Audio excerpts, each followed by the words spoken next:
kailangan din talaga natin i-look forward para sa kanila. But still, makikita natin yan kung paano nila papaglaruan at kukunin ang magandang panalo para dito sa Ankara map natin. This is now the round number 1, guys. Sa mga kaibigan natin dyan na nanonood sa CFS, panigurado talagang susuportahan nyo ang kupunan ng SGJ at Gaon dahil eto na, map number 3, round number 1, SGJ may binabalak ngayon na pumasok agad sa A side. Okay. Battle of Central versus Western nga talaga dito. Sino nga ba ang mamamayagpag? Yobib, papainitin kagad ang paligid. Men, nagpapaypay na ngayon ng Gaon Gaming. Semistulang natunaw na ngayon. Sila Jason Manis Checkpan sa kanilang depensa. Jeprax pipigilan ngayon si KSA Tino. Will be getting Jeprax as a trade. Pero lamang pa rin sa tao ngayon ang SGJ. 30 seconds now on the clock for SGJ to make something happen para pigilan malalong ang Gaon Gaming. There goes the corner play para mapigilan si Jefferson. Wala nang pwesto pa ang Gaon Gaming na pwedeng makubra. Lahat pumabor sa SGJ sa kanilang atake, and that is a good sign for SGJ start. And looking at it, napakahirap ito na nakuha muli on the side of SGJ kung ikaw ang side ng Gaon Gaming, kasi ganito yung similar pattern with aggression, trying to control out the one side of the map. Parang nakikita natin para sa side ng SGJ Reborn na okay, uubra pa tayo, kaya pa natin ito, pwede nating ulitin kung ano yung ginawa natin ng map 2. Pero ngayon kasi makikita mo KSA and all of the squad and all of the members ng SGJ papasok na ngayon dito sa A side at retake mula para dito sa 3 members or 2 members on the side of Gaon Gaming. Okay. And now Gaon Gaming. Man, wala talagang light of day for Gaon Gaming. Dilim na dilim talaga lahat. They need to regroup, man. They need to have this sort of realignment, kumbaga, no, pre. Kasi Jason and Jackpan got choked out. Jefferson, hindi niya nakuha yung pick-offs, man. Gaon Gaming looks absolutely lost. Never know saan sila ataka ngayon. Tino will be getting Jeprax and Yobib with a very aggressive push. Susunod naman si Jason. Another possible flawless round for SCJ. Pipigil na nga ni Jackpan ng init ni Yobib. Nice flick here by Jackpan to get a double kill. But it's just too much for Jackpan to handle. Si Jumps na nga na natitira for the 1v3. He gets Stellar KSA with just the right timing para ma-set up ang mabilisang trade. SGJ once again 3-0. Napakahusay talaga. Napakahirap sa ganitong sitwasyon. And now, looking at this one, ang bilis na nagiging transition. Gaon Gaming mahihirapan na ngayon na makahabol sa gantong aggressive fight on the side of SGJ, and dyan na naman yung mga kills na napoprovide on the side of KSA and Yobib as well. Isa sa mga slayers talaga ng SGJ Reborn na kailangan mong magtago-tago na kung ikaw yung mga play or yung ikaw yung player na magpapakita agad sa kanya. So, Gaon Gaming, what will be the plan? Parang matagal ata yung kanilang nagiging backup and yung setup nila so far. Pipigilan nga ba? Hindi pa naman doon magsisimula. Now. 4v5. 4v4 actually. Mabilis ang trade. Hanap dito. Now, Gaon Gaming. Now was the chance to go to the board. Hindi pa din. Mapipigilan pa nga ni Yobib. A lot of stoppage here for SGJ. But now, 37 tumatakbo. Jabs. It's Yobib and Elvin. Talagang mabilis ang palitan ng katawan dito, pre. But now, 28 seconds. 25. Debate nga lang ni Jams. KLR with a quick swing. And SGJ 4-0. As this is yet again one of the masterclass performances of SGJ. 4-0 na naman. Ayan na naman yung pattern. Ayan na naman yung playstyle na nakikita natin from the side of SGJ. Parang may mensahe lang talaga silang gustong ibigay, pero si Elvin ngayon ay tutumba on the side of Jams. -1 para sa side ng SGJ. So Salvatore, napapansin natin, kayang-kaya pa rin naman, yes, ng Gaon Gaming. Pero nagugulat rin kasi sila sa mga surprise pick-off. Katulad nga na nakita natin. Usually nababasa talaga yun. Like, parang gano'n lang kadali sa SGJ. Like, lusubin yung buong site. Tapos, nape-pre-fire din nila kagad. It's not that easy, pre. Nag-a-adjust din ang Gaon Gaming. Tulad niyan, Jefferson! Quick triple kill. Now they're gonna spam Tino. Hindi na nga nakapwesto pa. Gaon Gaming. Over to the board. Nakuha na nga nila ang isang puntos. Jefferson's influence dun sa round na yun, napakalaki pre with a triple kill. And SGJ out of it. Yung pagkakaila pre na Jefferson at gagawin talaga lahat para may at ang Gaon Gaming. Iaangat at hindi na ipapatumba pa lahat ng mga possible options para sa side ng Gaon Gaming. Itatry nila, magre-rest sila, pero syempre, there's still an option para dito sa mga playstyle nila na ginagawa. Yes, na-point out mo nga, yun yung mga pag-pre-fire, alam na nila yung mga common location, yung mga play on the side of Gaon Gaming. So, I think that is the biggest option para dito and the biggest threat trend para sa side ng Gaon Gaming na baguhin nila yung strategy nila kasi parang basang-basa na or nabasa na rin dito on the side of SGJ. Pero ngayon, Jeff Ban, pero low HP, pero all of the members again on the side of SGJ, hindi agad nakapag-fully commit. Pero nandun na naman si Yobib and the rest of the squad and the team of SGJ, malinis yung naging proseso at yung naging resulta nitong round na ito. Mabilis lang, nabawi din kagad ang SGJ ngayon. Now, Gaon Gaming just really has a knack for answering so much, pre. Like, sobrang early for Gaon Gaming to do that attack.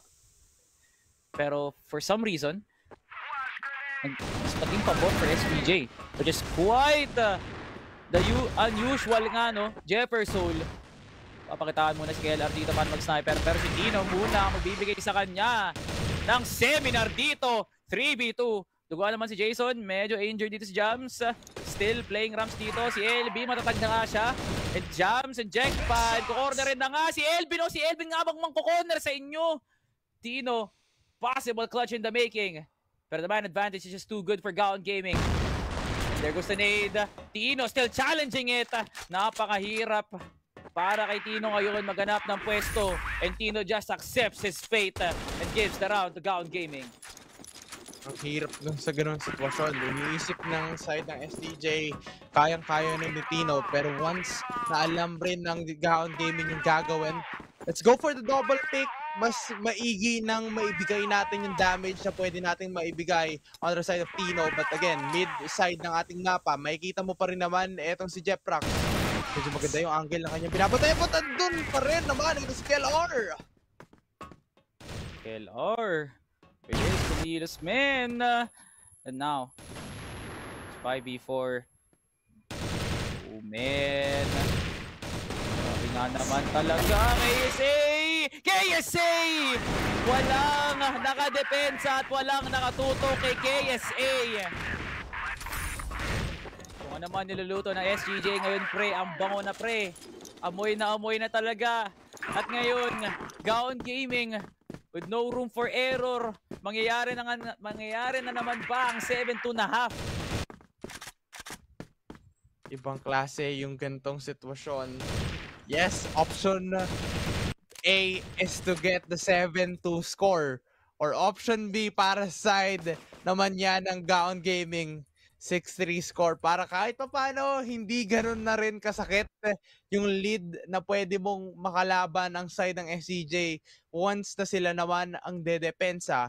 Pero still, ang gandang opensa na ginagawa consistently para sa side ng SCJ. And to add more, Gaon Gaming, kailangan pa rin talaga nila mag-adapt dun sa nagiging sistema na establish ng SCJ Reborn. Yun. Gaon Gaming with now a slight bit of security sa kanilang posisyon. Jeffrax and Jason, high-low, Pero nilalaro lang din ni Jason dito yung vents. Merong ding Cobra dito sa underpress sa tunnel. Okay lang din. SGJ, down gaming. Maganda pa rin ang pwesto. 3-man rush. And Elvin and Yobib papatumbahin ng depensa. With Elvin getting a double. Down gaming. Elvin! 4 kills for Elvin! Di pa pala tapos yung 2 kills ni Elvin na pinakita niya noong una. Oh my God!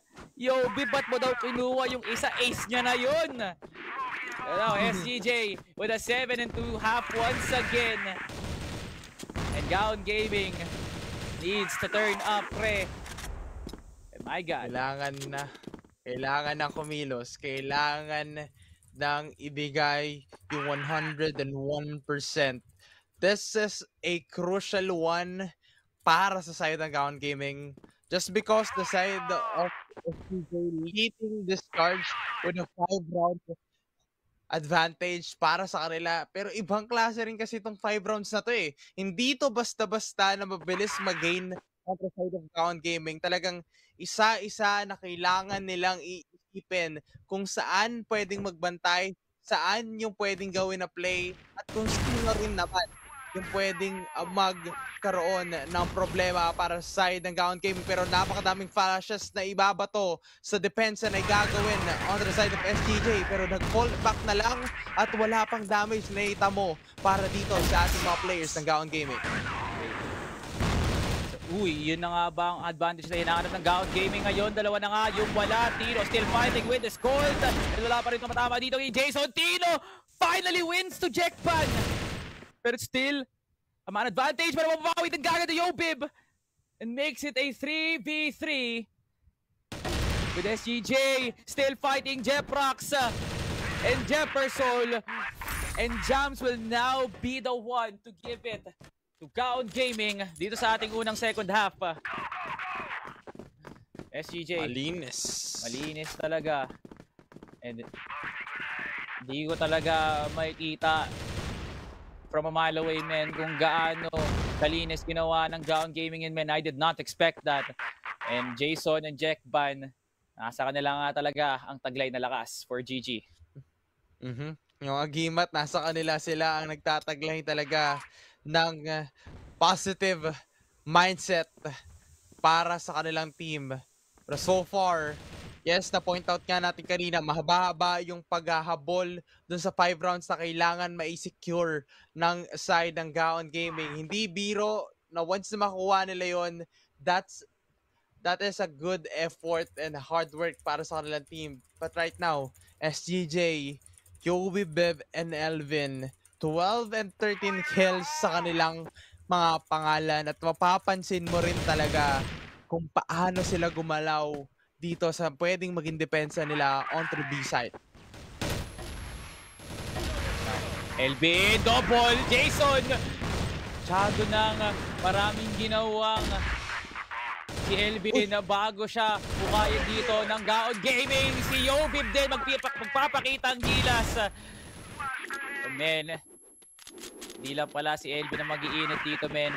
Ano mo naman yung pag pinagsama mo yung patay ni KSA pati ni KLR, yun yung pwedeng lalapit lang siya kay Elvin, ano?